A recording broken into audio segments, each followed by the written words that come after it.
Hello, welcome back to the channel. We're going to have a quick look at the weekend's results, and I'm going to give you my 5 takeaways from the weekend. Number 1, Watford and Brentford could stay up. I know it's hard to believe, but they actually played really well at the weekend. Brentford were excellent against Arsenal.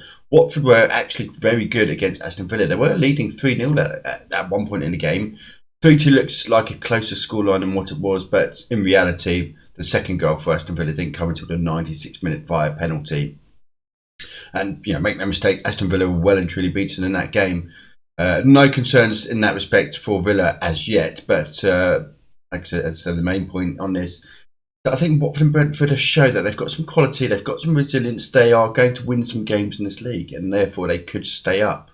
What that means for other established sides like Crystal Palace, Southampton, Brighton, Newcastle, etc., is that they are not safe. No one around that area of the league is going to be safe this season. Keep an eye out for those two teams that they could stay up. Number 2, Leeds have got a defence issue. You cannot be going to Old Trafford and playing an open game like they did.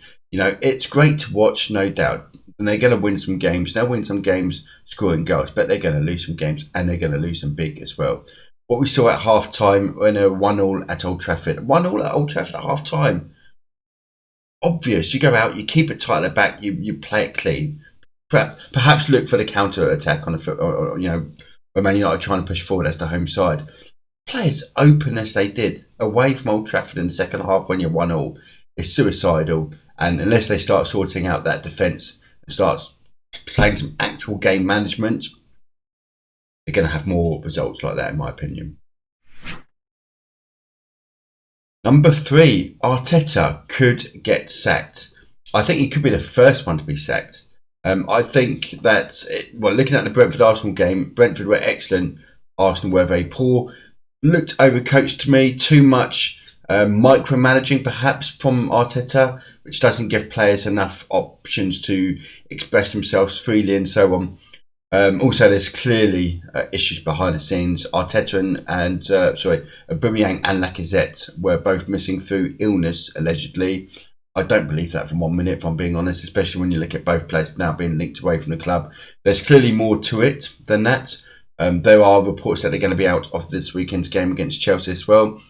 And it's not beyond the realms that they could get to the international break, given that they've got Chelsea and then Man City. They could get to the international break on 0 points.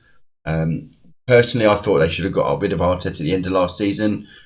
Now they're going to have to try and think about how they move forward this season. They were very unprepared against Brentford, and in my opinion, he could be the first manager to be sacked. Number 4, Man City need a striker. Wow. Their last 3 competitive games, if you like to call a Community Shield a relatively competitive game, 1-0 in the Champions League final against Chelsea, where they lost 1-0. They then lost to Leicester City 1-0 in the Charity Shield and Community Shield, and then they lost 1-0 to Spurs on the opening day of the season. In all 3 games, they failed to score a goal. Top marks are getting what they need. And of course, they've been linked with Harry Kane. I think it will be a deal that's difficult to get done, because Spurs are going to sort of dig their heels in a little bit. I think if the right offer come in, if I was Spurs, I'd probably sell. But certainly you have your mark and you keep to your mark, and that's what Levy is going to do. But they need a striker, and if they don't get Harry Kane, they need someone in there, because they've got no number 9. And it could be a bit of a long season in terms of the title challenge. Speaking of which, the title challenge is already, they're going to have to break the odds in order to win the title, because the teams that win or lose opening game of the season tend not to go on and win the Premier League. In fact, I don't recall, and someone could correct me in the comments if I'm wrong, I don't recall a team losing the opening game of the season then go on and win the Premier League.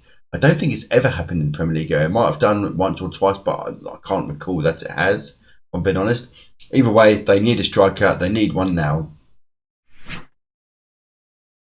Number 5, top 4 for me look like the top 4 again this season. Or the top 4 from last season, shall I say.